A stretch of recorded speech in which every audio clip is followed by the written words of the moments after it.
not just TechBio, what do you do in terms of science?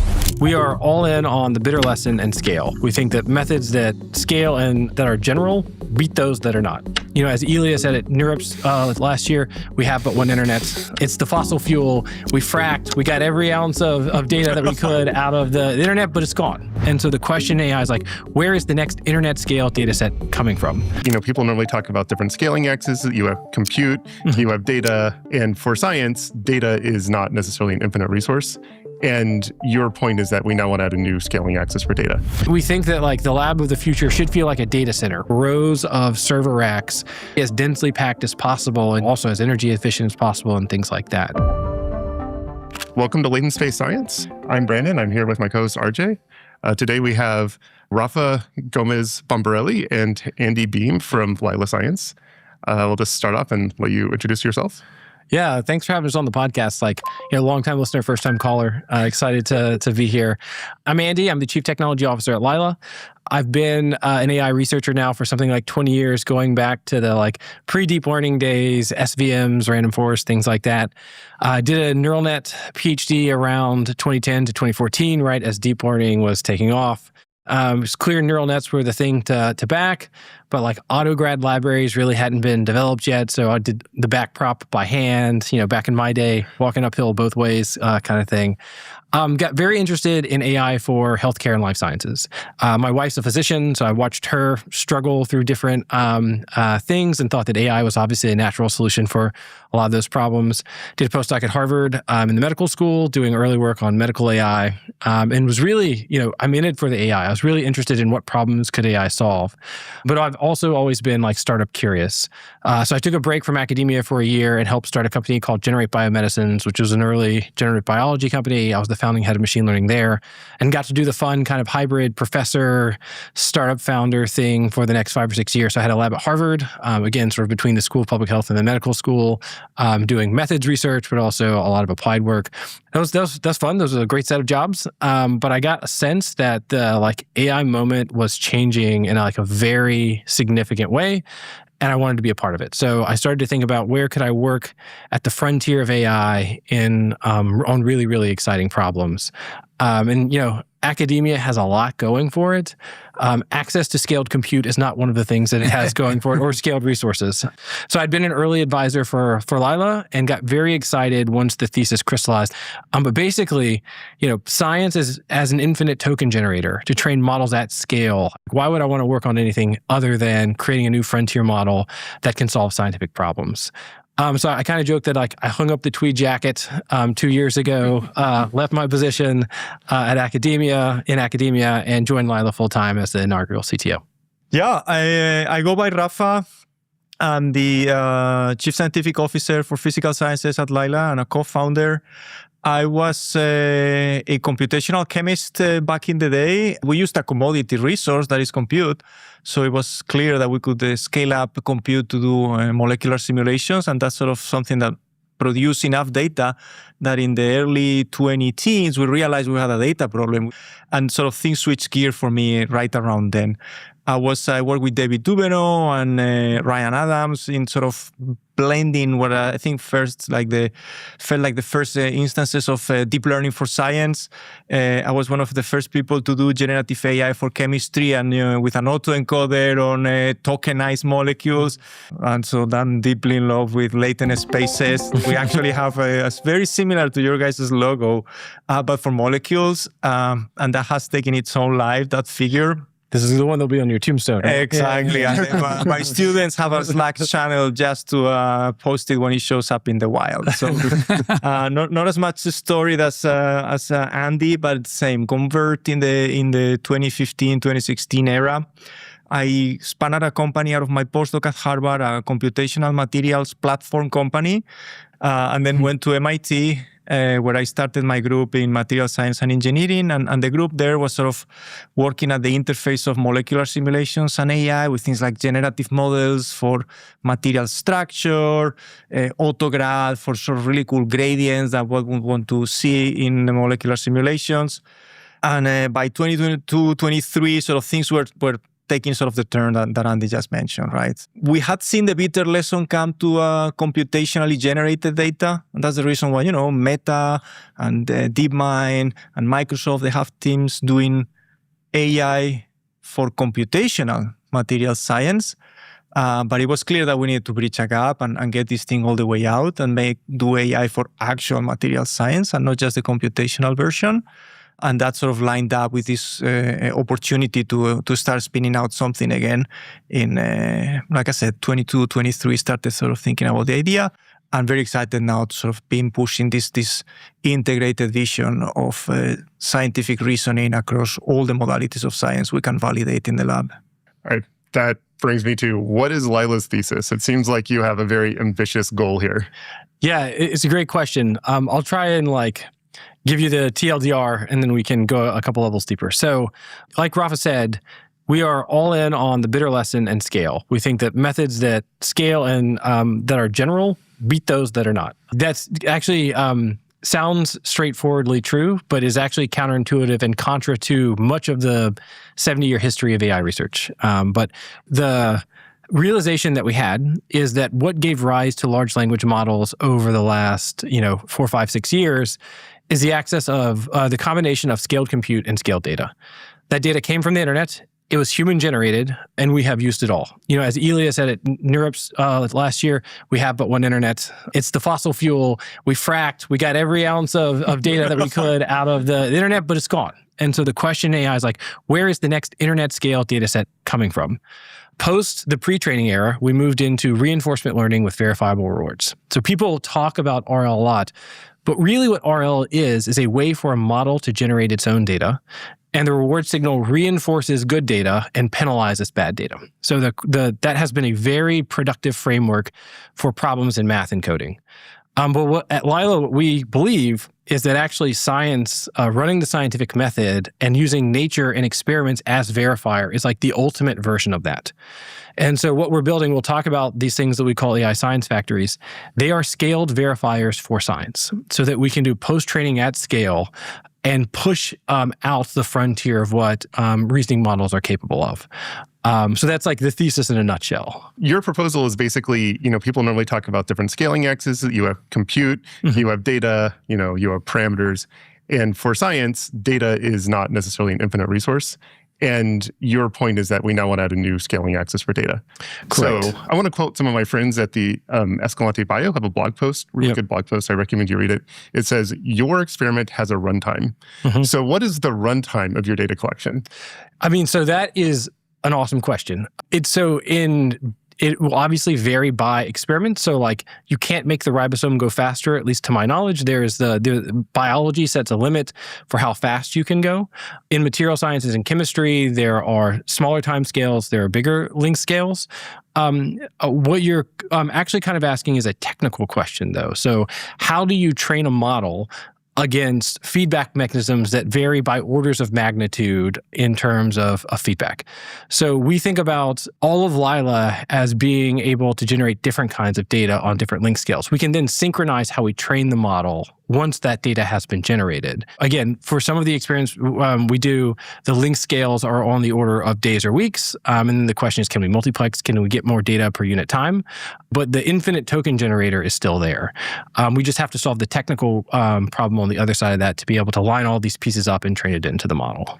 So when you say the infinite token generator is still there, what do you mean by that? Because there are many different scientific tokens you can imagine, and some tokens provide much more information than others. And certain things you can collect maybe at scale, like people who love NGS, you can basically collect an infinite amount of NGS data. Yeah. And yet there are certain cases where, another human genome is probably going to be an incremental update versus, Yeah, my genome relative to a reference genome is a couple kilobytes worth of information. Yes. There's not a lot of information there. That's, you're exactly right. So we don't want to generate the same kind of data over and over again. And so the platform that we're building is qualitatively different than traditional automation frameworks. So actually, the experimental platform that we're building prioritizes generalizability and flexibility over raw throughput. We want the model to be able to design a new experimental protocol, run the protocol, and receive the feedback, even if that's not an experiment we have thought about doing ourselves.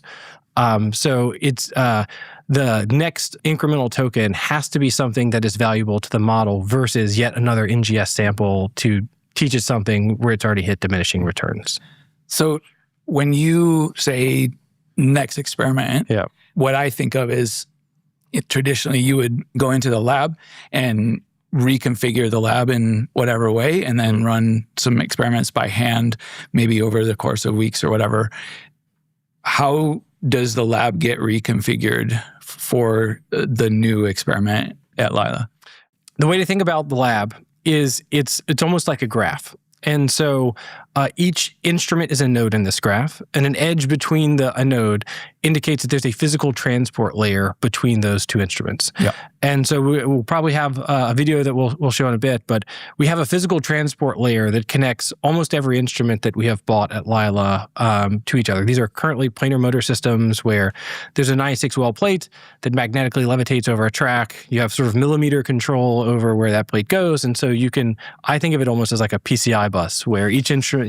I'm not short on analogies for like the lab durability. That's a good one. I mean, I think half of the audience might not know what a PCI bus is. So it's a universal serial bus that on your motherboard allows you to connect a new device. So if you plug a new graphics card, if you plug a new hard drive in, there's a bus that allows that device to speak to the rest of your computer. And this works for like biosystems and material systems and et cetera? Increasingly, but not totally yet. So the other thing to keep in mind about automation is there's a very long tail of things that you have to solve to be able to automate. And to date, people have not been thinking about end-to-end automation in this like flexible kind of way. And so there are instruments that are not connected to this now. There's not a lot of high throughput automation in material sciences, for example, and we've been building custom instruments for that then are brought on board. But there's like an 80-20 rule at play here where things that are easy to onboard and automate are plugged directly into the PCI bus. And then things that are not, people still move. People will still move a sample to that. Or it turns out that removing a cap from a test tube is a very hard thing to automate. Like a lot of the lab assumes that you have opposable thumbs and you're good with them. And some of the things that we've seen discussed about Lila frames us as an automation company. And that's like kind of the wrong perspective to think about what we're doing. We're not automation maximalists. We are actually sort of like token generation maximalists and flexibility maximalists. So we will over time automate things that make sense to automate. And then again, use solutions now where they make sense. So the system designs the experiments. It gives instructions. There's like, people need to actually do this thing. So you recruit some of the staff to go and do that thing. Everything's an API call. Yeah. And so sometimes when you call an API, there's a robot arm. Sometimes there's a human arm that does something. People are literally below the API line. Yeah, well, phrasing. I think that like, again, we want to spend resources where it makes to spend resources and make rational decisions. And sometimes it just doesn't make sense to try and automate a step when a person can do it in 1/10 of a second. But what matters is that the model has the ability to give instructions to test a hypothesis, and that all of that data is visible, transparent, stored, so that those tokens flow back into the model. Do you have your AI models doing entire like experimental designs, which are beyond just a pre-existing protocol where you tweak like relative ratios or sources from, or like what, oligos go into a pipette or something? I mean, it depends on your threshold for novelty here. Certainly for expression protocols, for some gene editing work that we've done, we have tested like the platform's ability to do that versus humans.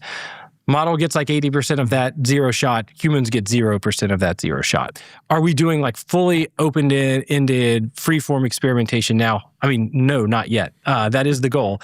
But we're building towards that. That is the end state that we want to be in. But we have seen the ability to do what would be an enormous amount of human intellectual labor over a very, very short time horizon. So when you're giving these, giving your AI models kind of free reign to start designing new experiments, like how do you make sure that these are things that should be measured, or that you validate that this is, a good strategy, or that you didn't just waste a bunch of money? The first one is, there is, I think, maybe an underlying safety question there. And I think that we've been taking very seriously from the beginning, right? Both security and safety. security of the data and the safety of the model suggestions. We have a very strong team. It's growing under sort of very strong leadership. And that's the first layer, right? Like we have strong safety, AI safety protocols that look similar to the sort of uplift considerations that people have been looking into large language models. Only it's absolutely we have strong AI safety protocols that look similar to the sort of uplift considerations that people have been looking into large language models.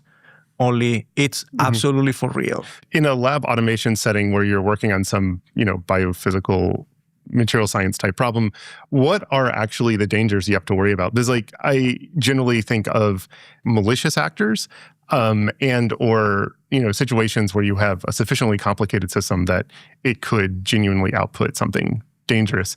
It seems like from the scope of Lila, as I understand it, which we haven't talked about yet, maybe it'll come in a minute, it doesn't seem like safety is actually going to be a major concern at this point. I mean, it's something we need to take seriously from the beginning, right? Something where we cannot afford to not get it right. I agree with you.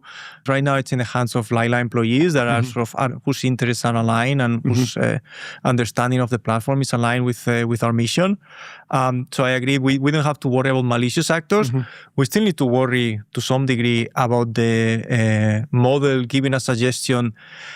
I think it's more some things that start touching into lab safety more than malicious. I don't think we're going to have emergent behavior where the model suggests an extremely toxic chemical. It's more about sort of pushing an instrument such that maybe it is sort of it overflows, it combines chemicals it shouldn't have. So I think there's like a chemical EHS safety layer that needs to be there since the beginning because we're doing sort of open-ended I mean, I do think Rafa's right in that safety is not something you can procrastinate on because capability curves tend to be sigmoid shaped and it can look like everything's fine, and then all of a sudden there's something that you didn't anticipate the model being able to do.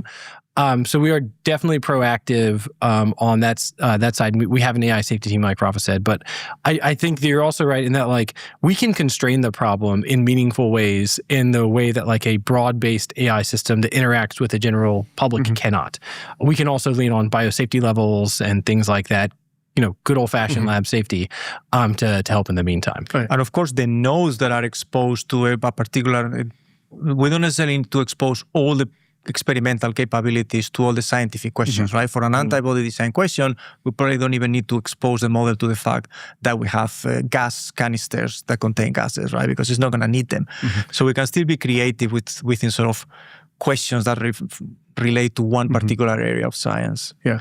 So your question though is interesting. How do you know if something is dangerous is actually kind of hard to do, or actually, how do you know if it's wasteful? Some of the work that we've been doing in electrocatalysts, we have someone inside of Lila who's published 40 papers on the topic, and some of the suggestions from the model initially were boring, but then transitioned from boring to what he considered to be stupid.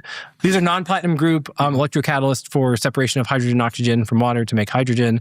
And those turns out to be our best non-platinum group electrocatalysts that we've made. So the line between obviously wrong and quasi move 37, surprising even to a human expert, is hard to know. And so we will do wasteful things because we kind of want to know the difference between the two. That brings up the question.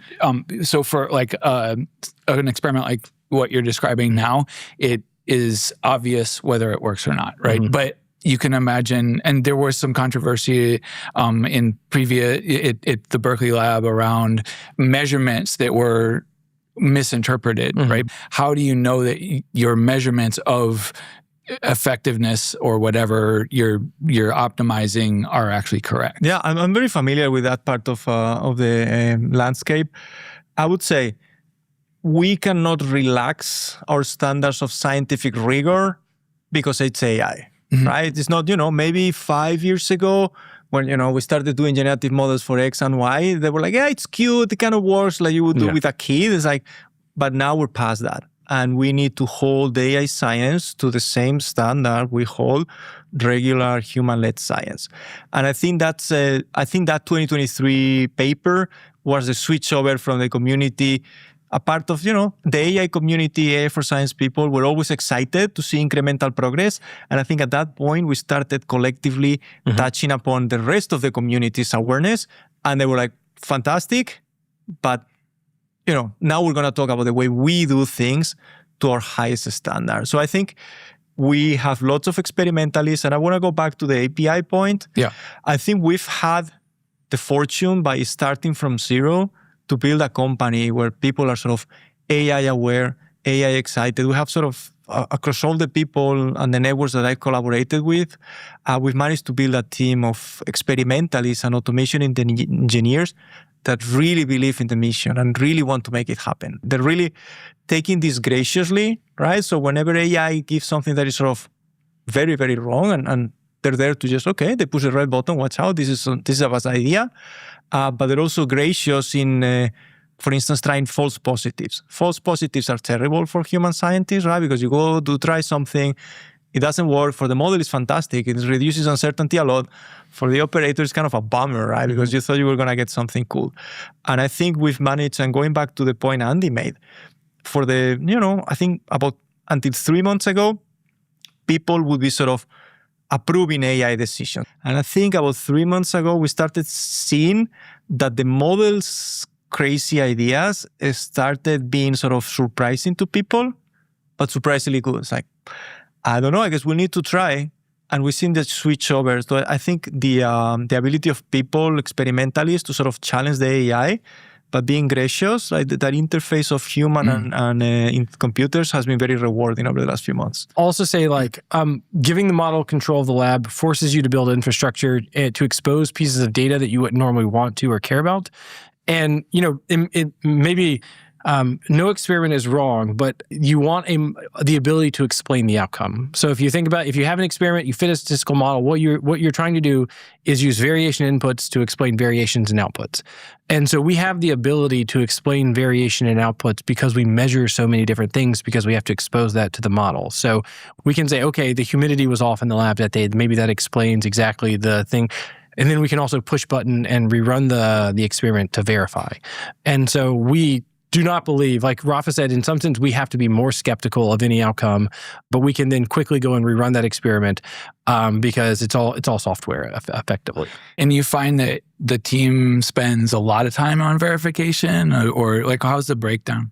Less and less so. I think at the beginning, it wasn't so much, there is an execution of, okay, we got a hypothesis, we got a set of instructions that's going to go off to the API. We vouch for it, and then some part of the API are people doing things. And I think that will stay, right? It's like the labor of it. But I think the double checking that the intuitions were right, I think we're starting to see in this superintelligence, local spikes of places where we're kind of, supporting this emergence of superintelligent behavior more than we are sort of gatekeeping, and that the ideas are not just wasteful. So I think that that's happening for domains. And maybe to elaborate a little on the example that Andy mentioned, we care a lot about energy and sustainability, right? Something that, we're not just a biotech. We really care about energy and sustainability and materials. We're trying to make green hydrogen. And, in order to make green hydrogen, you need to use light to split the water molecule. A bunch of that energy you need to pay for because it's the energy that's stored in the chemical bond, and that you get from sunlight and electricity. And then there is some overhead that you pay that's called the overpotential, which has to do with the fact that the world is not perfect and things are lossy.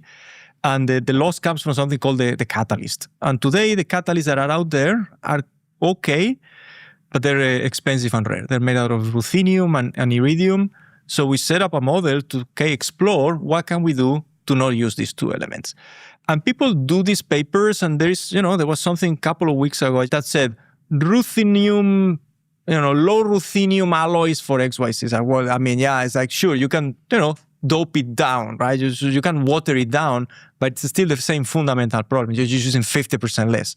So we've set out the model loose on this type of problem, and we have the ability to make the material, measure the properties, measure the catalysis, measure the stability. And then in the second, third generation of sequential learning, right, this interplay between sort of information and what the model knows, we started seeing suggestions that were like, the words were fine. It was using the concepts that we use. It's just that, I wouldn't apply that idea to that element. I wouldn't have put them together in that way.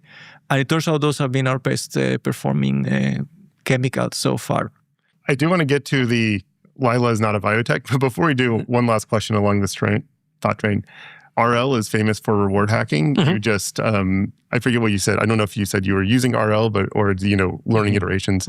I would be very concerned that, you throw some rewards and that you can really hack the, physical sciences in a way that you can't do with compute.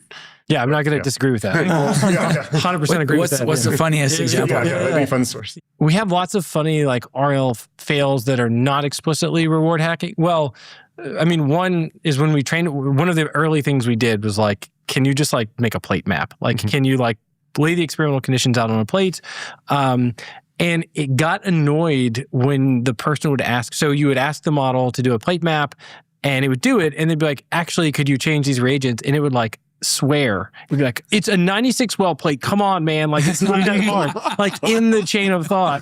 I don't know where that came from, but it was somewhere on the internet. Yeah, somewhere. The internet's in there. You can't forget that. So we've seen lots of funny personality quirks like that as a function of RL. There's obvious RL, I wouldn't call them reward hacking, but pathologies repetition. So the chain of thought will collapse and it will just repeat its final answer over and over and over again.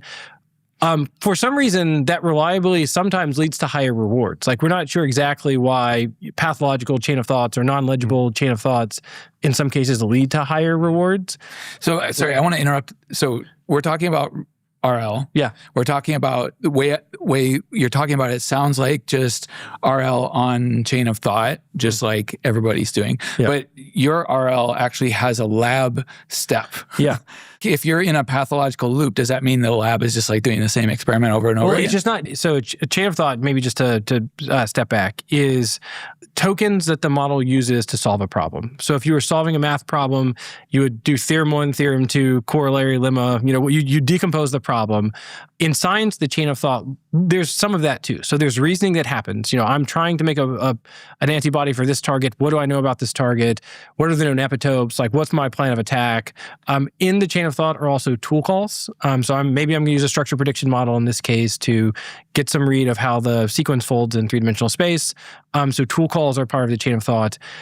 At Lila, the fun thing is that the lab instruments are also tool calls, or a series of tool calls for a workflow, but it's all human legible. It's all in English. Right. And so some of the pathologies we've seen is it just skips all the middle part, which we would think is important for solving a problem, and just goes right to the answer. And says, I don't need to do an experiment in this case. I don't need to call a tool. And, in some cases where we can judge something because maybe we've already done the experiment or something like that, for some reason it is actually not a bad strategy in some cases. And so there's some mystery there. It's a theorist. Yeah. Yeah. It's done the calculation. And this is probably too much of a tangent, but it actually thinks in latent space. It emits tokens. So the chain of thought is often an unreliable narrator for what the computation that the model is actually doing. And so one of the big things we're trying to think about is when we're moving into working on a problem, like Rafa said, for electrocatalysts, that we actually don't know what right and wrong looks like. How much should we rely on the chain of thought versus just trusting the experiment, trusting the verifier, trusting the simulator as the ultimate ground truth? So, Lila is not a biotech company. Yeah. Lila is actually fairly unique, I think, in this way. I've been involved with biotechs. I've helped start biotechs. Yeah. Often the goal is to sprint to a clinical trial. Yeah. So you want to develop an asset. You develop the platform in service of having optionality of what space you move into. But once you you have the clinical asset, put everything into a medically induced coma, and you get through the clinical trial, and if it goes well, then other things get to... So we are taking that option off the table. The model itself is the thing of value at Lila. So in that sense, we're much more of a neo-lab trying to think of a new way to push forward capabilities of a core reasoning LLM-based model. Not even the lab platform? So the lab platform is the token generator. Okay. That is the data generation mechanism that ultimately is the moat for Lila, is that once that continues to scale, the amount of data that we can generate, both per unit time, but per unit square foot will go up. And that feeds back into the model to make it smarter, that then suggests the next experiment to do. And so we really are focused on making this core model as performant and smart as possible. And we can talk about how that lends itself to different commercial strategies. But ultimately, we're interested in creating this new type of AI model. So I want to quote Sri Kosuri from TechBio, who had a great tweet I really loved a few weeks ago. It was, what is the business model in ML for drug discovery? Because if you need the data to train the model, but if you have the data, what do you need the model for? That is true when you are narrowly scoped. So that is true within a given vertical of science. The analogy that I would use is like, if you went back 10 years and you tried to create like a coding assistant model, you would just get coding data. You wouldn't also get Shakespeare poetry, Carnitas recipes. It turns out that there is spillover as the model is able to train on a broader swath of data and a deeper cut of data. And so again, the core bet that we're making is that is true for science. That if the model is trained on an increasingly broad set of data, the amount of data that you need in a given domain, that data requirement is reduced. In some cases, will be reduced to zero if it's adjacent to what the model has already seen before. And so there's a data efficiency argument that would suggest that, again, having a general platform that can create a broad swath of scientific data. I'll also just mention that, like, obviously we are using things that are already commodities. So public data sets we use, simulators we use, and the experimental platform is a complement to these existing commodity resources. This brings up a question in my mind about, there's a concept of applicability domain, where you have different scales, and they result in completely different types of information and relationships between entities, right? So you have the quantum realm, you have chemical realm, you have, sort of different bio realms. One concern I would have with cross-cutting approaches is there domain transfer between these at all? Whereas, Carnitas recipes and, chess problems have the commonality that they're written in language, whereas you almost have a completely separate, not even language, right? It's a completely separate model between these domains. Human scientists work on all of those domains, correct? And they mostly communicate with each other in written language using tools. So I would say there's a common reasoning process that allows someone to solve problems in each one of those domains. And so I think that logic carries over to a reasoning model that we're training that, again, uses tools, can do math, can do code, but it's having all of that knowledge stored in one place. One classic example for me of domain transfer is between complexity theory and quantum gravity, right? Where now a lot of the quantum gravity theories are basically recognizing the identical math behind the two of them, right? Do you have examples of this kind of sort of, oh man, this domain actually applies to this domain? So we have assembled this reasoning data set of 10 trillion scientific tokens, reasoning traces that are experimentally verified across life sciences, chemistry, and material sciences. And we have seen that this general model often beats the domain-specific models. And so it's hard to point to what's in the model that is making it what connections it has realized. But clearly, having seen more data across all of science beats, sort of in a sample-for-sample kind of way, domain-specific reasoning models. The future of science is language, right? Well, so I don't. Future of chemistry is language. Maybe.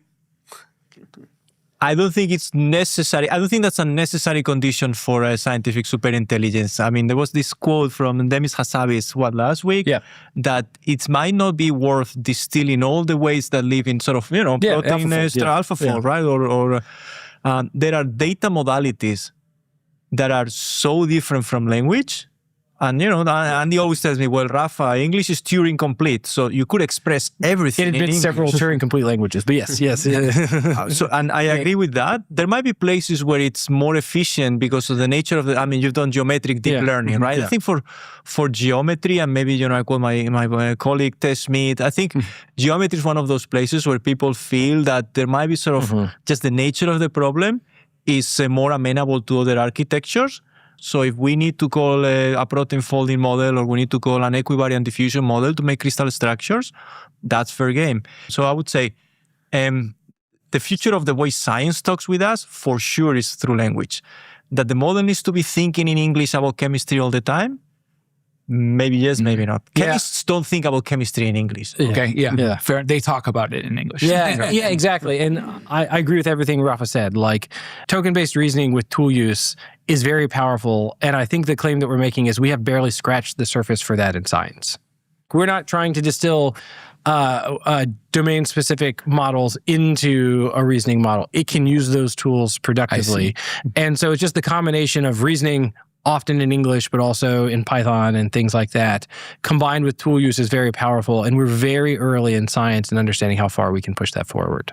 I see. So can you give some examples of campaigns that you are running that are representative? And actually, before you do that, maybe just take back. I realize we still haven't explained that you don't just do bio. It's not just your TechBio. So I think this is a great lead into this. Yeah.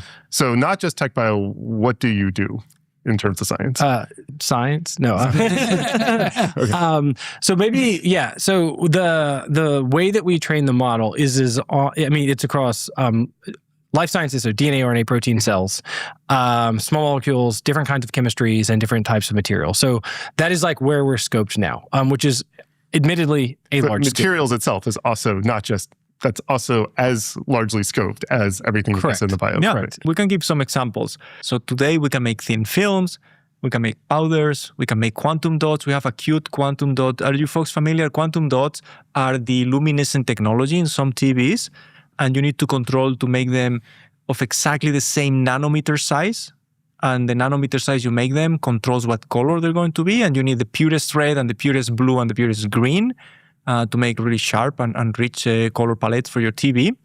And you need to make them as homogeneous. They all need to be the same. Otherwise, the color gets, again, blended.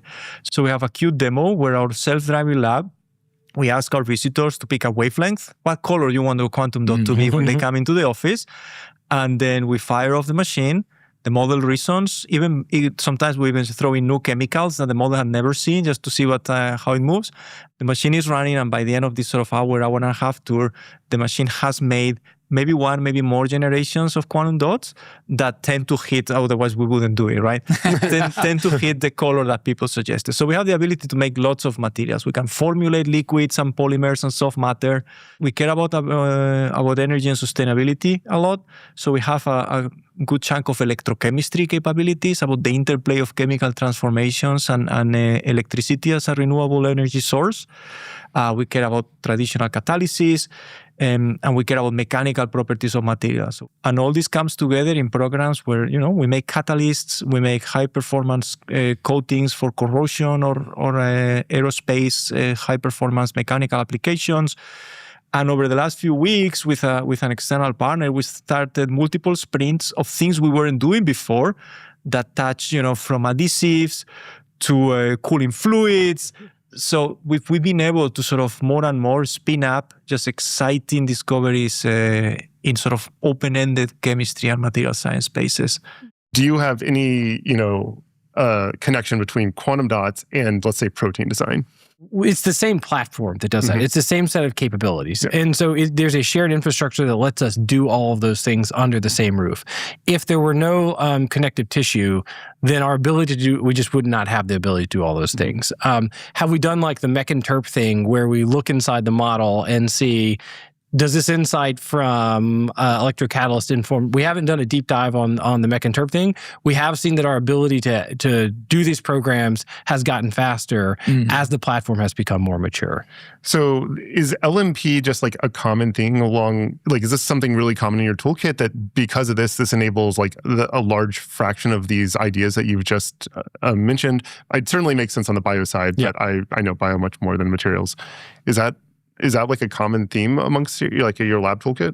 The AI Science Factory, the more capabilities it has, the faster we've been able to go after new target product profiles and about new exciting opportunities because, the model is prepared to do more things, the lab can do more things, our scientists are more flexible and more and faster in order to incorporate new capabilities. Adding new instruments has become faster the more instruments we have. So maybe echoes with sort of what type of company we are. Sort of there is echoes of hyperscaling here, of this sort of scaling in software is backed by scaling in hardware. And the fact that we have sort of tens of thousands of square feet of lab coming online with sort of dozens to hundreds of instruments is giving us this breadth to move fast. There are places, you folks had my colleague Heather Kulik here in the podcast recently. One of the areas she works in, the sorption. So I think the audience will be familiar with these materials. I don't need to spend a lot of time introducing them. These materials are made of the interaction of a molecule with a metal. And it turns out our models had been trained on small molecule drug discovery. And all of the chemistry that they had learned thinking about drug discovery carried over to start reasoning over these metal organic framework materials that we can use to take CO2 out of the air or to filter ammonia. I find that fascinating. Like when I think so many times I've seen people work on machine learning where they train some big data set and then they move to some new domain. And oftentimes the amount of transfer you see is small. Yeah. Yes. So are there like a group of, I don't know how to say this, primary colors that you have that you combine together that oftentimes result in your experiments? So on biology, they'd be the obvious candidates, nucleic acid competence, cell-free expression, and then downstream assays for things that we care about. So there are core competencies that we can then, sort of give rise to a factorial number of different things that you can do. And on the material side, I think formulation, it wasn't even, it's so, I don't know, I don't want to say, mundane, but it's so common, it's so important that it wasn't one of the first sort of, super intelligent places. We thought of flashier things back at the beginning. And it turns out a lot of people, in industry and in the rest of the world care about formulation, meaning mixing liquids and gooey things to make other gooey things. But that's lubricant, that's lipid nanoparticles, that's deodorant. Yeah. Like there is all these things in consumer products and industrial products and in medicine, gels to skin grafts, all those things emerge from this sort of mixing gooey materials. And that's a muscle that we're building. That's a very common platform that is showing up all the time, the more we talk with people. Interesting. I have a rule of thumb that I often use when I'm thinking about scaling, which is that every time you scale an order of magnitude in a system, that your set of problems completely changes. You guys pick the two hardest problems, right? Materials and bio. You do other stuff, but materials and bio are notoriously difficult to get to market, right? 10-year, 15-year time horizons. And the reasons are, especially for materials scaling. So how are you thinking about that? Are you just saying we're discovery, or are you saying that we'll get to it? Like how are you thinking about it? The last academic lecture I prepared before I stopped giving academic lectures called the bittersweet lesson of scaling in materials and chemistry, because it's this. It turns out, in AI, scaling is a good thing because it gives you a roadmap of what you need to do. And in chemistry and materials, scaling is a spooky thing because it turns out only the things that you can scale matter. So we're extremely cognizant, right? Our product team, our lab team, we all know. For instance, in the quantum dot example, we've been able to use the same recipe from single-digit milliliters to 100, or almost a liter. So there are places where, our capability today takes bites into scaling and into technology readiness level. Then we are making the system such that they can reason about what's going to matter later as they're doing the experiments now. And this would be in our rare earth-free or sort of platinum group-free catalysts, right? Precisely the nature of the question is that we need to be able to scale these, right? So it's supply chain conscious. As we're firing off the first experiment, we've already read every paper. We've already have a techno-economic analysis agent sitting on the corner, ready to do the techno-economics of anything we do. At the end of the day, we're not going to do clinical trials. We're not going to make pilot plants for one particular process that you would put in your refinery, right? At that point, these are places where we will work with our customers, or, if we find something so amazing that we don't even need any instruction and we just go sell it. But typically, we will hand off, just like we're going to support therapeutic discoveries for our customers, we're going to support materials innovations at the pain points that our customers have. And those also have to do with scaling. How far have you gotten so far? So on the life sciences, and I think I agree with everything Rafa said there. the way to think about like how people would use the platform is, or like just kind of like what we're building is much more of like a Claude Code-ish kind of thing for science. So one of the things that has drawn early customers to us is, so we're not an in vivo CAR T company. There's lots of in vivo CAR T companies, super hot right now. We did see, 6 months ago with the Capstan acquisition for like $2+ billion. If folks aren't familiar with that, like in vivo CAR T is this very new heart therapeutic modality, previously for blood cancers, but now increasingly for autoimmune disease. We did have in the internal, like sort of triumvirate of capabilities that you would need to do in vivo CAR T. So binder design, obviously, we can do that, LNP formulation, and then mRNA design. Just so people know what CAR T is, because it's really freaking cool. I love it. It's so cool. Can I talk about CAR T? Yes. Okay. Let's talk about CAR T. So CAR T has been worked on since like the late 80s or 90s. Really caught fire around 2010 or so for cancers.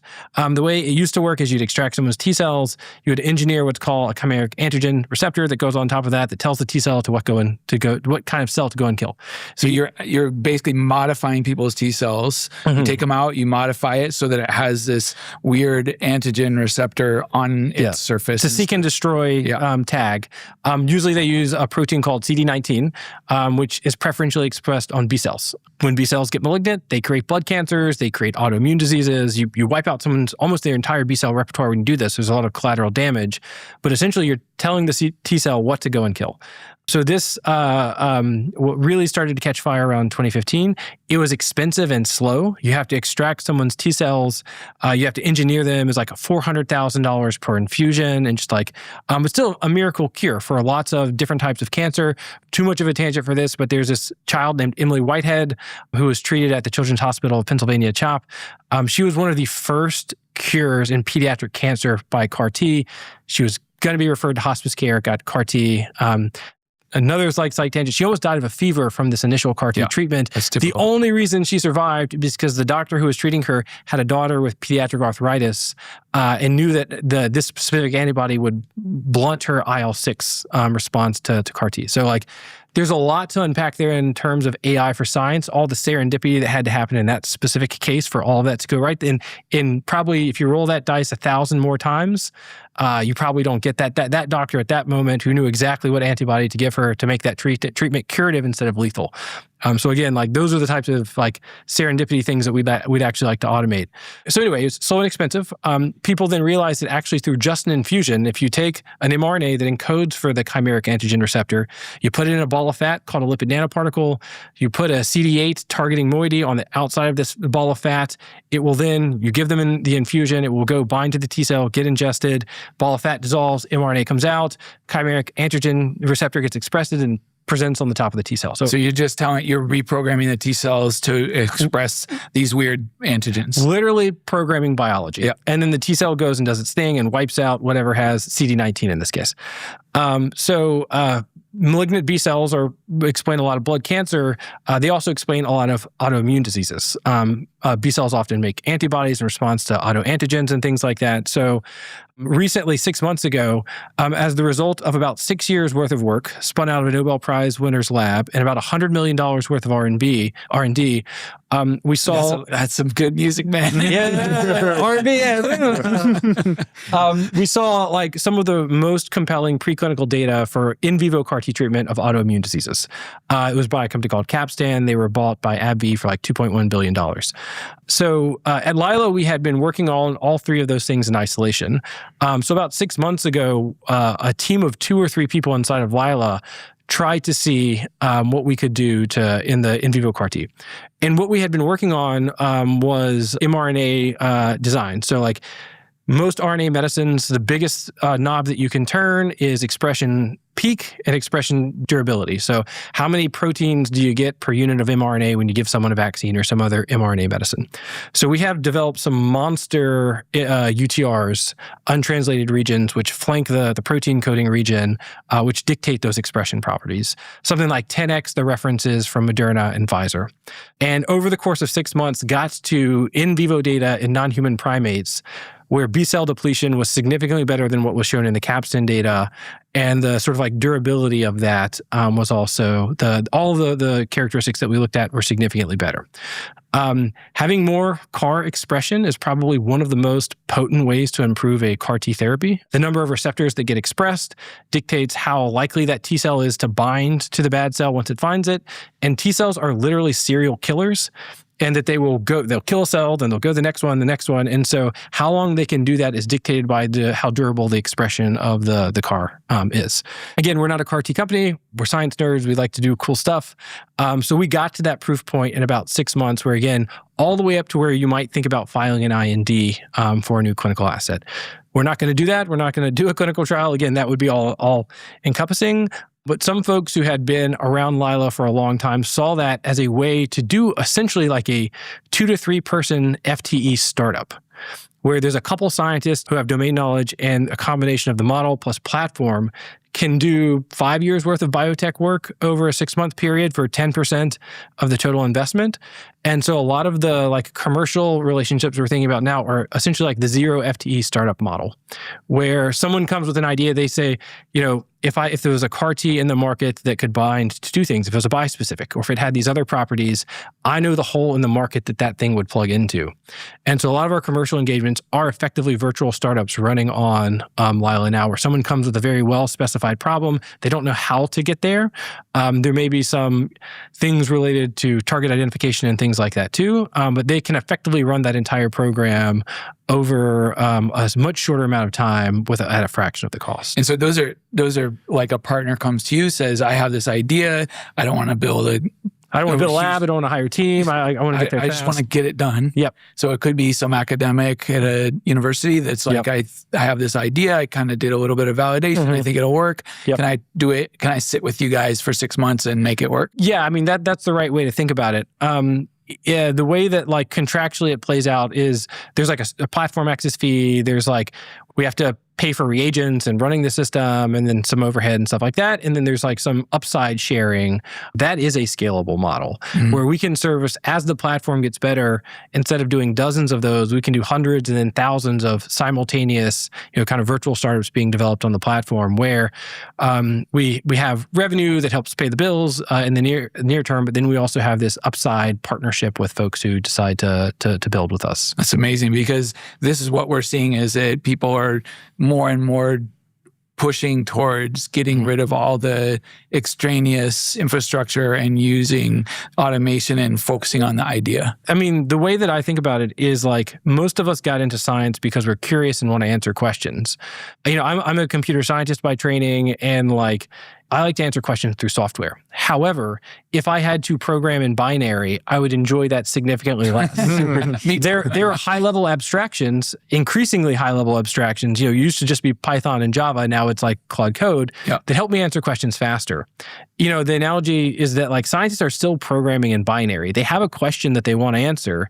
They have to just compile that down to an experimental protocol. Then they have to go and do the manual labor and get arthritis by like moving liquids from one. That's the equivalent of scientific programming in binary.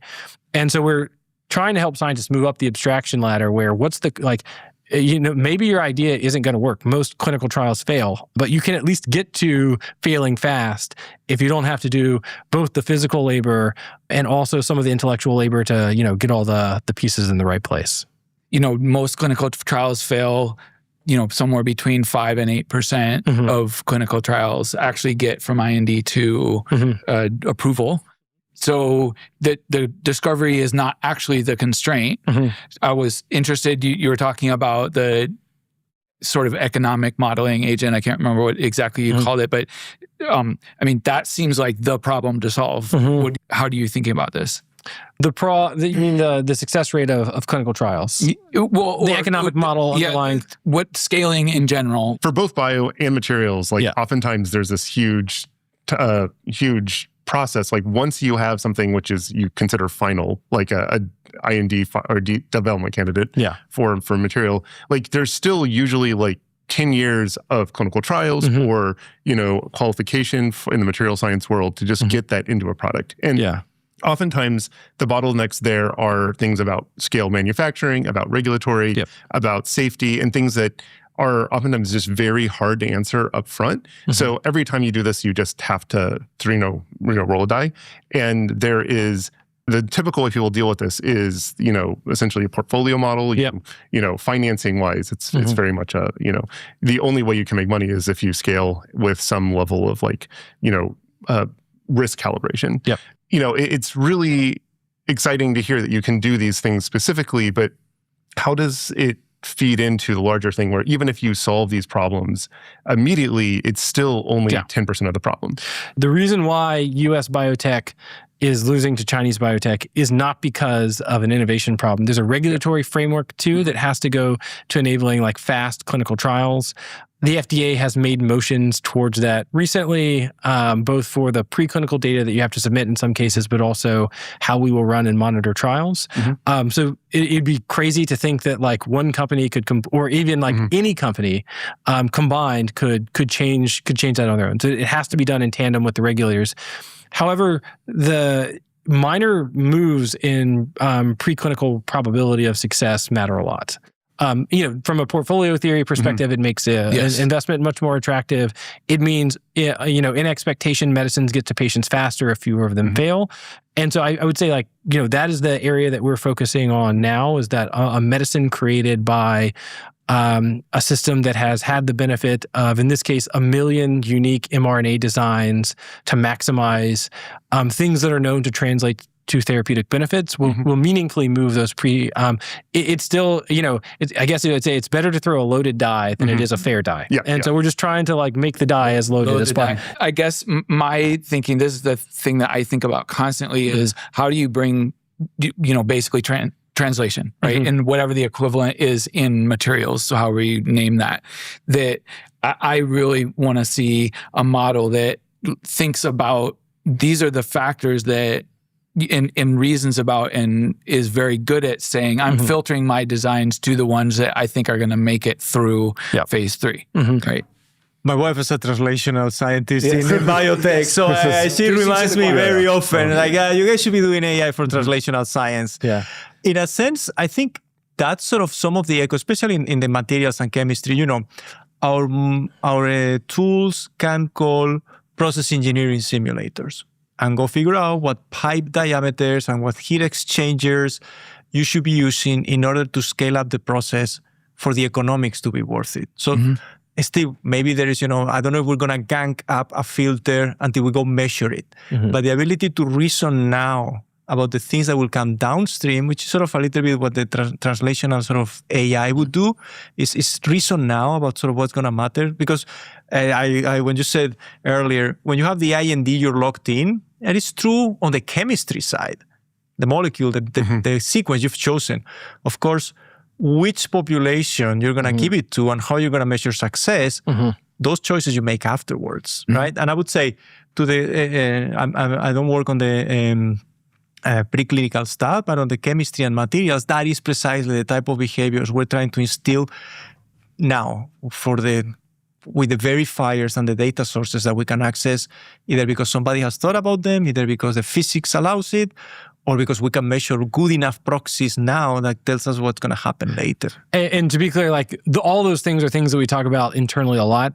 We're already on the verge of being pathologically overscoped. Just give me more.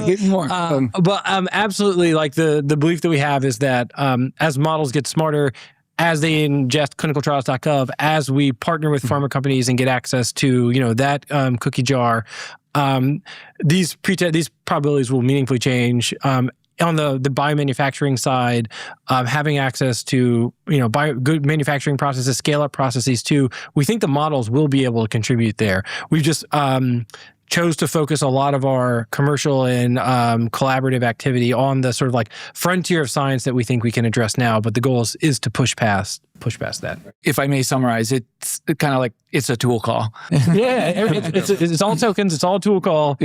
Tokens and tool calls are all you need. But also the reasoning mechanisms that maybe you mentioned for that doctor that treated, the IL antibody, IL-6 antibody that you mentioned. Well, that person had learned that from, a combination of lived experience and reading the literature. And since we believe our thesis that the breadth gives us depth, we will get better at those things by doing more and of the in things we do so now. many counterfactual worlds, that doctor was not the one treating Emily Whitehead in that case, and CAR-T may have looked like, it may have been yet another gravestone in Eroom's law, for, yet another failed drug. So I do think that like that went from like a 2% success probability to a 98% just because that person happened to be in the room. And so if we could just operationalize that, again, like you're going to move a lot of probabilities. Yeah, so that's a good example of where just having really broad knowledge of scientific information. Yeah. So that's almost like Google. Because that was only being used in pediatric arthritis, like another like very niche area of medicine. I see. Yeah. So you have Ken Stanley in your team, Yes. famously wrote the book Why Greatness Cannot Be Planned, and is very big on open-endedness and serendipity in ML research. So what is the role of open-endedness at Lila? Oh yeah, one, like Ken is awesome. So for those of you who don't know, Ken pioneered an area of machine learning and AI called open-endedness, which I think of as machine creativity. How do we get models to do open-ended exploration and also like have a sense of taste about what's interesting, what things we should go down. So you can't have scientific superintelligence if you're just a good test taker. So like if you think about what reinforcement learning is doing, even at scale, it's answering questions in kind of like a ruthlessly Vulcan-esque, like, Spock kind of way. But you probably only in like limited ways would think of that model as being supremely creative. And so Ken has created or built an open-endedness team at Lila to sort of take the outer loop or the meta part of that reasoning challenge on. So how can we get our models to not only be able to answer tough questions, but ask interesting questions in the first place? And so that's really Ken's mandate.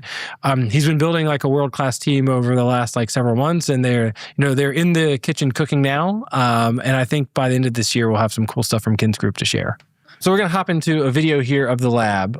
This is going to show a couple of different things. Okay, so that's probably a peeler or a sealer. So when you move plates from instrument to instrument, obviously there's liquid in it. Most of biology is wet. So you put these stickers on it. So that was a plate being sealed. All right, so here we go here. It's picking up Yeah, so this is inside of a liquid handler. We'll wait till it gets to a wider shot here. So that you can see the PCI bus and see some of the robotics. So the liquid handlers. So this is the magnetic. So this is the planar motor system here, where the plate magnetically levitates. This is the PCI bus where the transport layer connects all the instruments. You can see benches there where all the instruments sit. A robot arm picks it up, is now going to transfer it to a different plate to go on to the next. There's a little bit of a traffic control thing that you have to do here. Like they actually will go and park for a while congestion clears. Yeah. And here's a long shot of the PCI bus. And again, like all of that's fully controlled, all of that's fully automatic. And this is a material science example. This is a physical science example, where it takes us back to the scaling point. Here it's making our hydrogen catalysts in a scaled up form factor that's an ink that contains nanoparticles of the material. That's a spin coater, as you can guess from the fact that it spins the plates.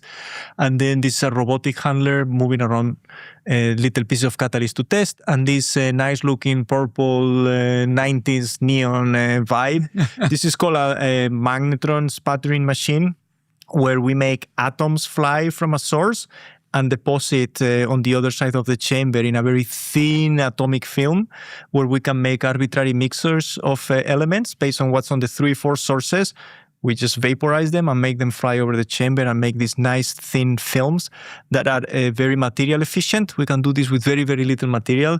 And it's one of the workhorses for us to design, make, test fast in many applications, in catalysis, in corrosion, in mechanical properties. Many things you can test in this sort of very convenient form factor.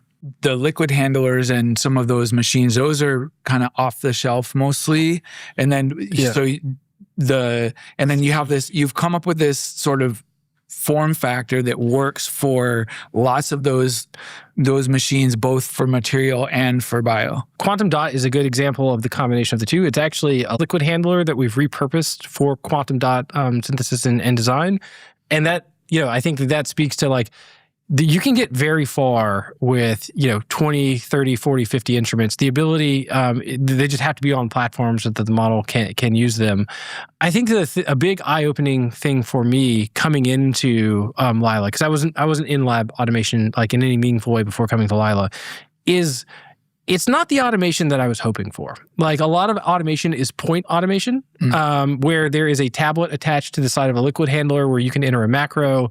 That device is not meant and sometimes purposely designed not to talk to other things.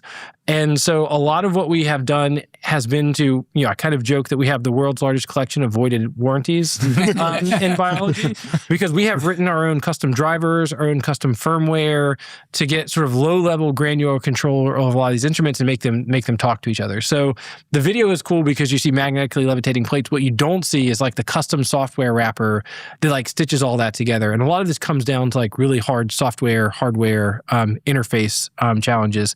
Some of the machines literally still run Windows 95. And so think about how you automate that. Like we actually have a vision language model controlling a Windows 95 machine. Because that's the only way to automate it. I was just going to joke about a mechanical finger pressing buttons. But you joke, but no, we did that. Like we actually did use a robot to push the iPad on the side of the thing. I think the other thing to call it here is this is still automation made for people. Like the instruments sit on benches, which are approximately chest high because there's the assumption that someone needs to reach in there to service it or to fill the reagents. So this is the like V0, V0.5, what we think lab automation will look like. And because we've just decided to vertically integrate and own the hardware software stack, the V2 will look very different than this, where we'll be able to integrate things. This is happening already on material sciences because those capabilities just don't exist. And we often think about labs in terms of like their XY coordinates. As we integrate, like we'll have like a Z component too, because we'll be able to stack things. And again, tokens per like unit volume is like what we'll be thinking about then. But we think that like the lab of the future should not be made for people to easily walk into it. It should feel like a data center where you go and you see the rows of server racks. There's room for like a crash cart behind it to service the nodes. But it should be as densely packed as possible and also as energy efficient as possible and things like that. So, so to answer your question, we're using commodity things now because it makes sense to get started, but over time, almost surely the form factors of those will change quite a bit. I see. I'm just a little surprised that you can come up with this common size of tray that kind of matches your needs for a good percentage of your problems. Well, it's just working backwards. 96-well plates are the atomic unit of experimentation in lab automation. And so we now do 96-well form factors for material sciences as a result. Not everything fits into that form factor. But again, the coverage that you get from adopting a 96-well or 384-well plate format. 80-20. 80-20, exactly. Yeah. I mean, you can see some of those were the pieces of deposited material were bigger, so we still use the plate shape to carry them over, but then the number of samples, right, that you have them is smaller. I think some of them are like maybe 12, 4 times 3. Yeah. This takes me also to a point you folks asked earlier about scaling and sort of how when you scale your problems are different. And a problem I think we're looking forward to collectively at the company is the orchestration and the scheduling of a data center size AI science factory, right? When it's of all the experiments you could run concurrently, how are you going to think about the logistics and the orchestration of moving all these samples and interfacing all these instruments to create sort of the maximum value for our customers and maximum information for our model? And that's the exciting part. That problem is going to look very different from some of the other problems we're thinking about now. What we think about, Rafa said, is like orchestration on top of that is like a Slurm queue or something like that lets you globally maximize throughput of the system that you have. But again, using those same abstractions to think about throughput, scheduling, orchestration, and as the system gets complex or gets larger, the complexity in maximizing that throughput. So if you're like a CSP, a constraint satisfaction problem nerd, like we have like one of the coolest ones to think about. Are you thinking about scaling as like that one cluster and then you just cookie cutter that? Or is it like I have all of my liquid handlers and all of my whatever spin coders and all over in different parts of the lab or something? I mean, currently what we have essentially is one big fully connected graph. And like that won't scale indefinitely. Just some of the material stuff throw off hazardous fumes. And so that's isolated for safety reasons. I don't know exactly what the exact configuration and layout of the science cluster of the future looks like, but I think that it will probably have fewer instruments on it than like you might guess you would need.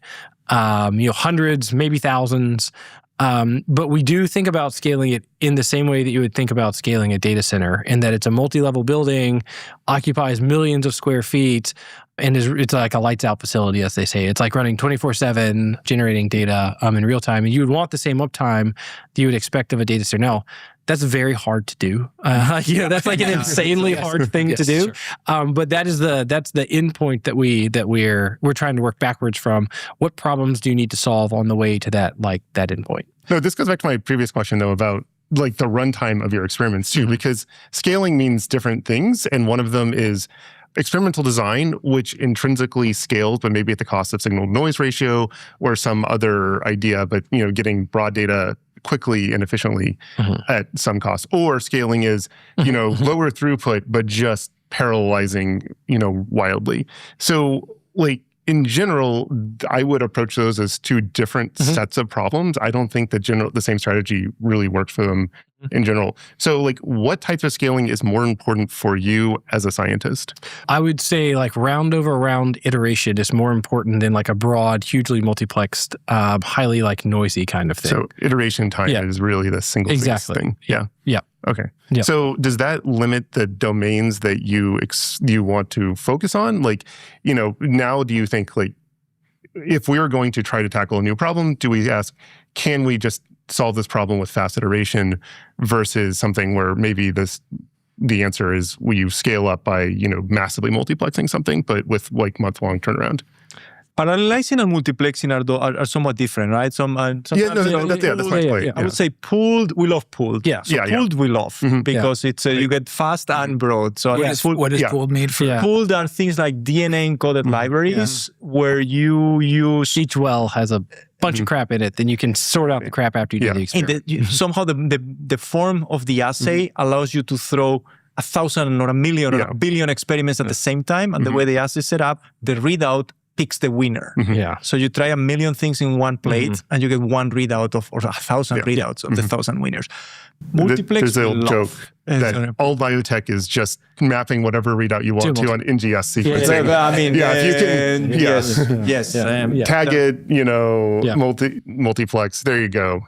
You can get lots of data. The other argument would be that if the standard for a field is a month and it's going to take us 4 days, a 4-day learning cycle is amazing because it's really going to move the needle for that part of the field. This is where our automation engineers and our teams are thinking about other ways of measuring things. And, in coolants and in catalysis, there are places where we just made different instruments that measure a different property that turns out responds 1,000 times faster. For instance, in sorption, I can tell you folks a little bit.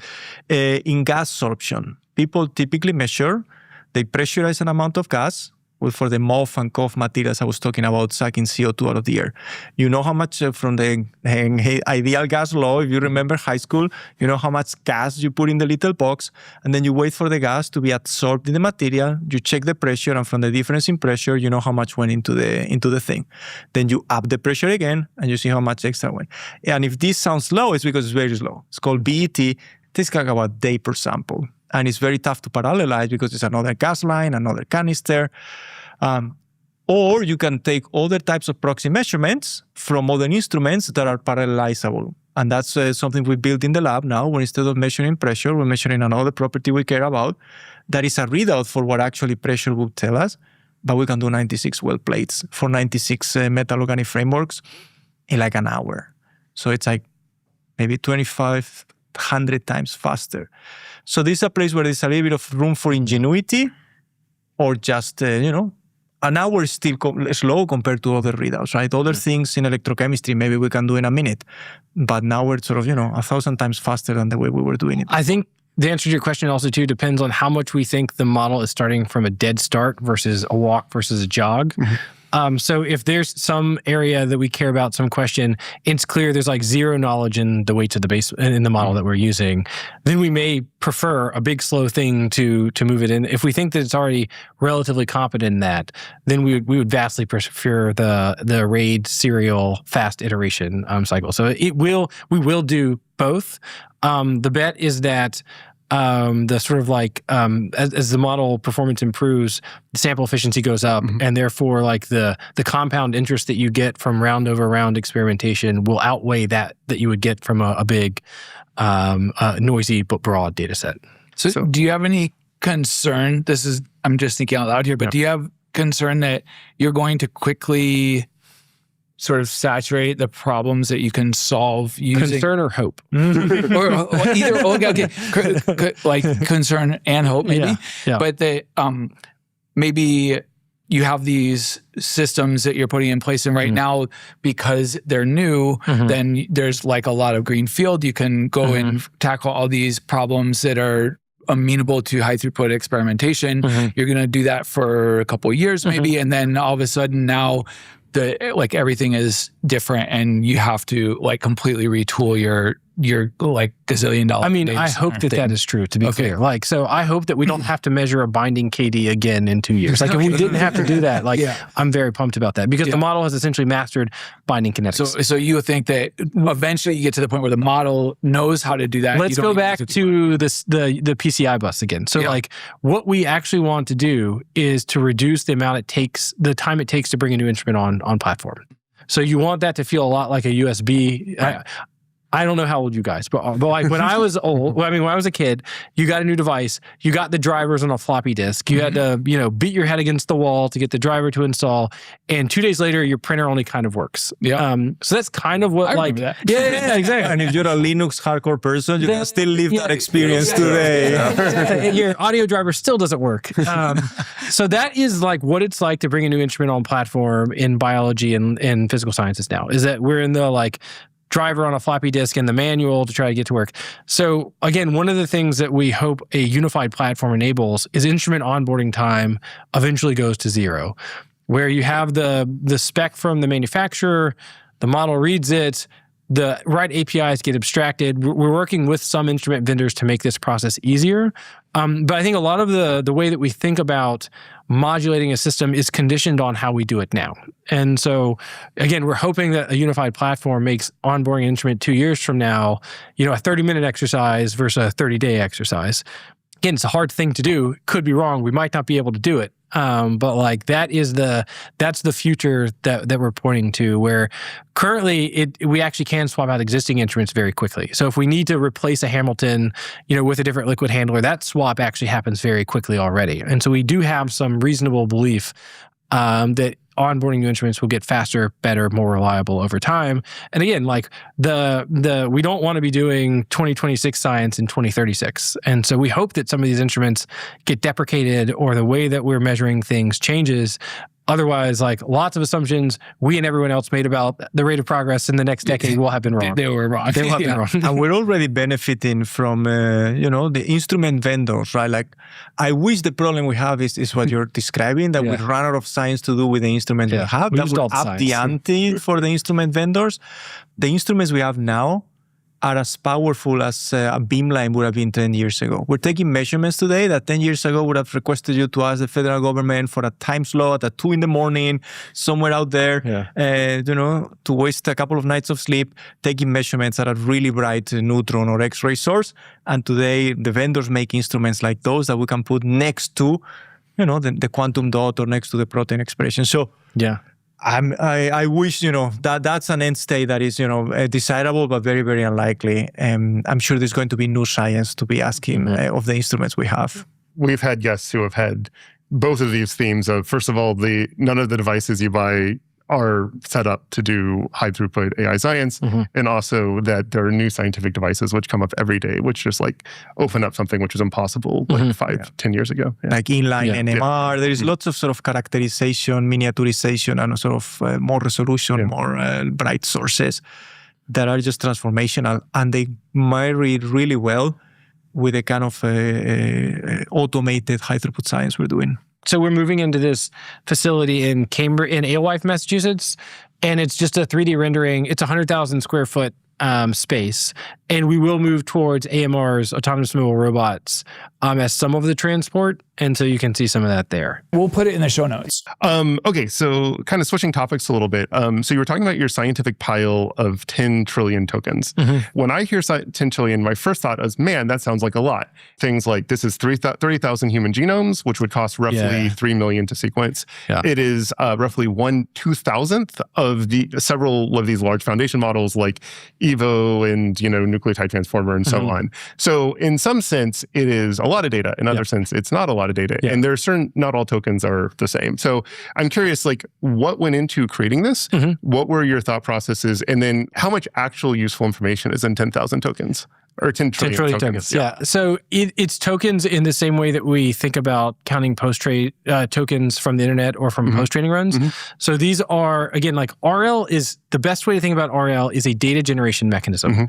It's a way to steer the model towards more and more valuable tokens, like better tokens. And so these are the result of running that process across many different scientific RL environments at Lila, where the tokens are a mix of English tool calls and experimental feedback. So they're quasi-English tokens, as we've been talking about, tokenized by the tokenizer. So that's where they came from. So you're not tokenizing like so we're not nucleotide sequences in general. Implicitly, because if the model is asked a question about DNA, like there are DNA tokens in there. It's not like we downloaded dbGaP or the PDB or SwissProt or something like that and tokenized at the sequence level. These are reasoning tokens, model generated that are experimentally verified. On top of this, you also still have your AlphaFold, your nucleotide transformer. You have all your sequencing data, which goes into this. So 10,000 tokens is 10 trillion. Sorry, 10 trillion. I'm like looking at 10T on my laptop. And the reason why we think that level of data is important, pre-training corpuses are usually somewhere between 15 and 30 trillion tokens. And so that's the scale at which you see these like emergent things happen. And so once you're in sort of the trillion token regime, we feel confident that that's enough for the model to start to master and see emergent capabilities. So are you starting from scratch with your model, or you have some open source model? Again, in the interest of being ambitiously overscoped, but not pathologically so. We have not decided to take on pre-trading as well, just because the black magic that you have to do is insane. And we've been gifted, something like $1 billion worth of compute in the form of open weight models. So we start with an open weight model that has been pre-trained. And the assumption that we are making is that the model has been pre-trained on the internet in a large fraction of the scientific literature. Therefore, it's a good scientific prior over what is known, and therefore a good base camp to build upon. So it's 10 trillion on top of the added trillions into that. And we use Nematron quite a bit because we have a partnership with NVIDIA. And I think there's like 30 trillion tokens that go into the pre and post trading for that model. Have you all, so in the process of these reasoning tokens, you are also creating what are arguably probably just rather useful data sets themselves. Have you thought about independently releasing some of those data sets open source, even in the absence of the reasoning model, which may still be quite valuable to the community, but doesn't actually break your moat at all? So one of the things that we've developed along the way is a test suite of something like 1,000 unique scientific RL environments where you can drop in a frontier model, you can drop in your own model, we drop in our models. So almost surely we're going to open source a subset of that. Some of it based on data that we've generated, some of it that we have curated for the community to use. So there will be some open source version of the benchmark that we've assembled as doing part of that. And there will be probably some training data that goes along with that. Cool. Do you have benchmarks internally that actually operate the lab? Essentially like a benchmark for how well does maybe another way of saying it, do you have automated experimental controls? Yes, I mean we have. I think for every of the we've put together from the beginning of the company sort of these multidisciplinary teams to work on a specific sort of close-ended problems, and the modus operandi has always been to benchmark, training something naively from zero, calling the frontier models that everybody would go sort of use right out of the box, and our own internal. So with everything we've done, we do have an internal benchmark. Now, the the domains are very specific, right? They're not as general and all-encompassing as the benchmark that Andy was describing, because they are the things we really care about and the products that we want to deliver and sort of the places where we want to make a difference. But in all those places, we've typically seen that the scientifically pre-trained model that Andy is describing with access to tool calling typically demolishes, of course, anything else that would. I mean, it's worth like thinking about like what we're trying to do, how that is additive with like LLMs. If you think about like an experimentally verified reasoning trace, how many of those do you think exist on the internet or in the pre-training corpus? Order of zero. Order of zero. It certainly rounds down to zero versus the next order of magnitude. So like we have just seen an incredible lift from showing the model even if we're at like a parameter disadvantage relative to the frontier models, just showing it an experimentally verified reasoning trace, you see just immediate lift when we do that. Lila is a flagship company. Flagship is like basically one of the biotech incubators in the world.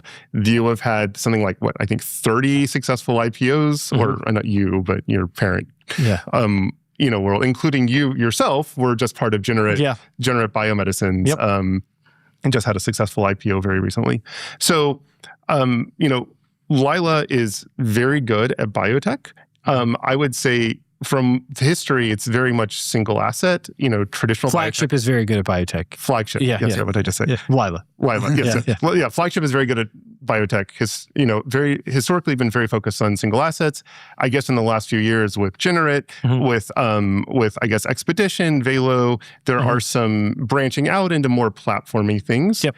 I'm curious about one, how does Lila fit into the broader Flagship ecosystem? Yeah. Was there a specific reason why Lila is now, like why this sort of pivot from single asset into scientific reasoning, and like what is the broader interaction? Like in particular, you mentioned that you had a drug you had a CAR T drug which was at the level of IND. So you clearly have the ecosystem to make that into something.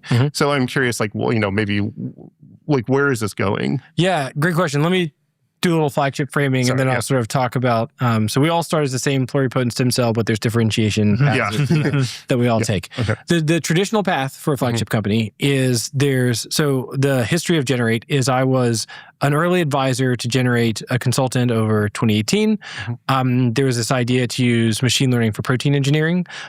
Me and a couple other folks at Flagship and some other external folks who came in, Dartmouth professor named Gregorian was part of this, got seed money from Flagship to then go and spin that out.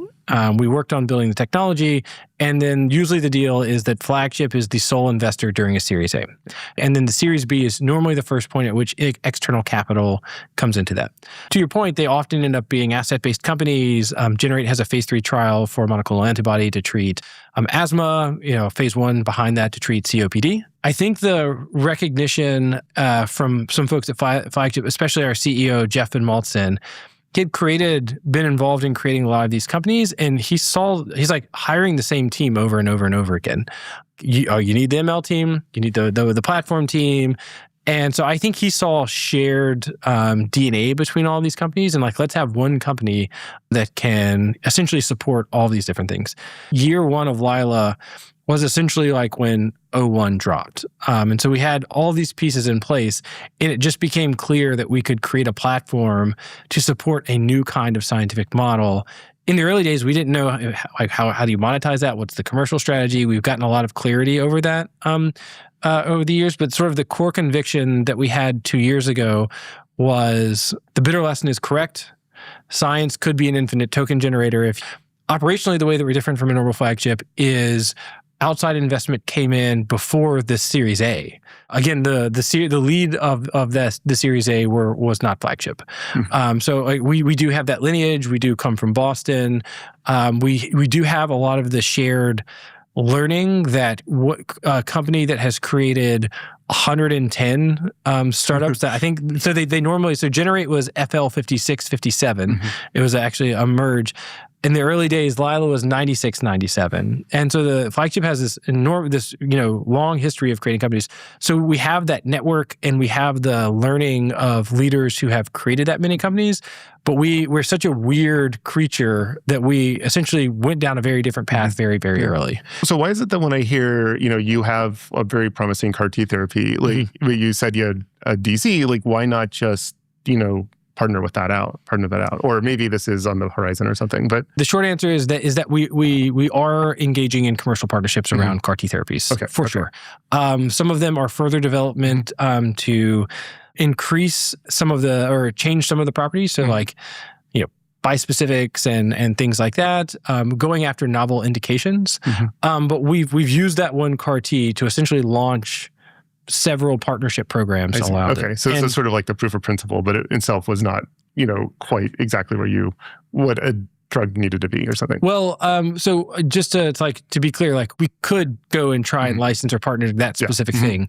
We found that it was better to take that and secure several partnerships around further development of it. I see. Okay. Yeah. Okay, cool. You're getting basically you're doing some sort of code development thing. Well, this is the virtual startup idea, where a company starts a virtual startup around one of these indications, and they essentially pay us revenue to further development. And again, we have these milestones and things around it.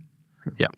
So, long term, since flagship is specifically bio and has never really branched into materials, how does that sort of weight flagship or Lila's strategy? Does that play into it at all, or is at this point you've kind of launched and sort of it's kind of one of the reasons why it differentiated into something different so quickly, right? I think part of the breadth of the mission clearly was beyond biotech from day one.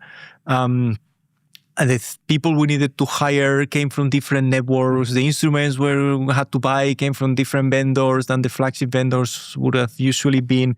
So I think that was part of sort of, the reasons why it feels somewhat different. But it's also core to the mission, right?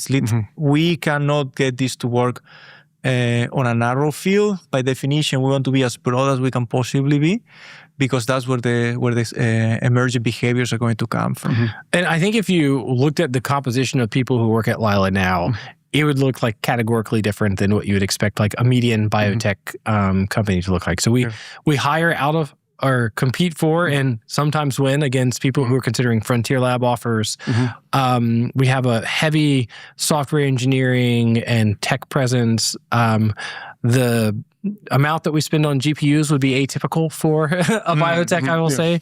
I think that if we called ourselves a biopharma, we probably would have a top 3 GPU cluster in the world. It's true that's part of our DNA, but we've been intentional about trying to make decisions that put us on what we think is the most promising trajectory for life. So this isn't just like kids rebelling against their parents or something. We think that the thesis is right and it points towards a very valuable but also important company for not just biotech, but for materials and chemistry.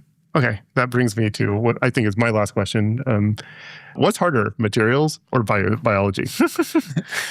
They're actually very different. It's funny, right? They're I feel like we're about to do the Spider-Man meme and do it.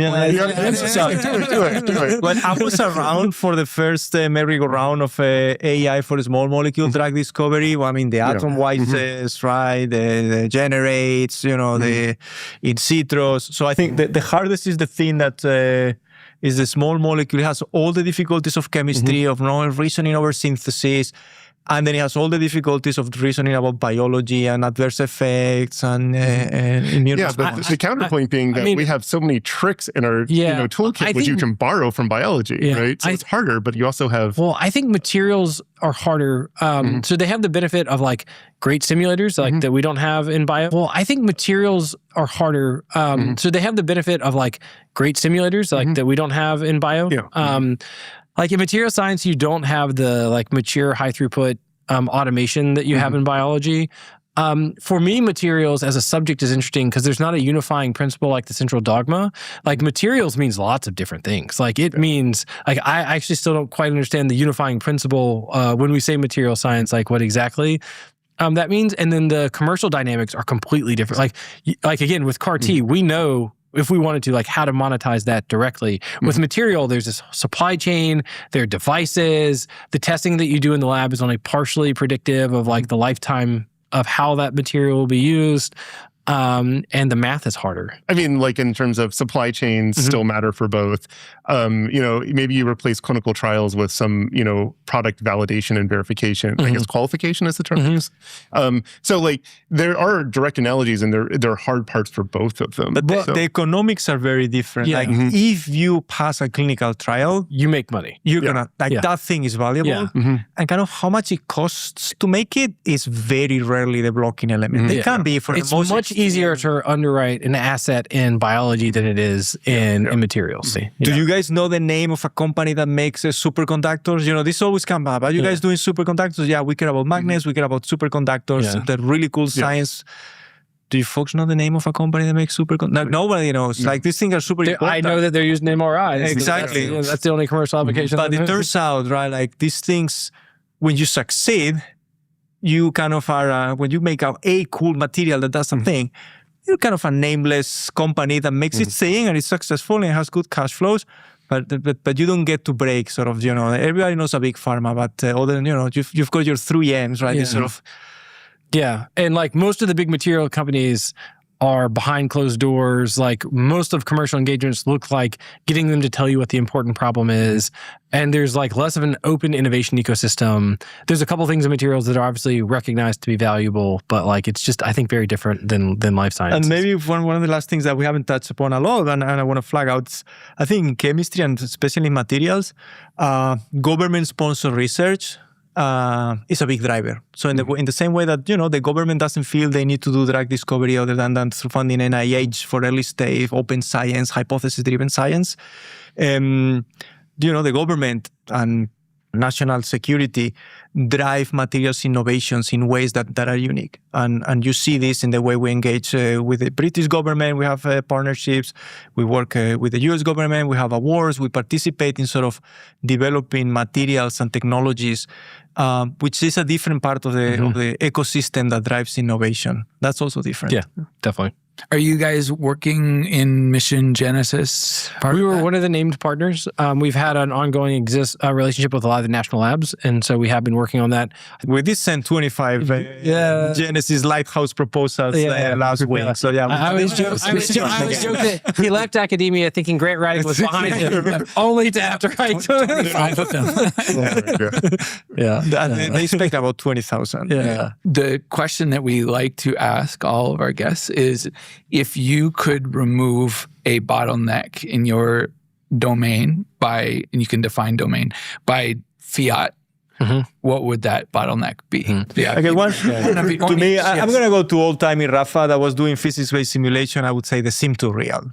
I think sim-to-real, for the people that come from sort of the physics-based world, I think the sim-to-real, having like an actual... Explain what that means. Yeah. What I mean, so these people have typically meant it in the context of robotics, where your virtual simulations in 3D spaces kind of allow you to train robots that will move in physical spaces, but there is a gap, and they call it the sim-to-real gap. For us in physics-based simulations is that, we do molecular simulations of gooey stuff, we do electronic structure simulations of hard stuff, and they're okay, but they're not predictive enough. So, and this is the reason why, if it wasn't for that, maybe we wouldn't have had to make a self-driving lab for materials, because we would have been able to just predict. So I think we know there's physics, but it doesn't quite go the way to being predictive, meaning that the models that we train on physics cannot possibly close the gap either, because they're still missing this, right? They're trained on approximations that are just not good enough. So I think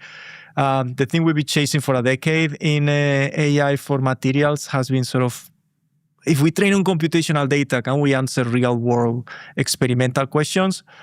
And that would have been the place where if I get to go back in time, in addition to taking the bottleneck out, it would be the accuracy of the underlying simulation that we've been training on all the time. So this is sort of like Heather Kulik said, there is no AlphaFold for materials.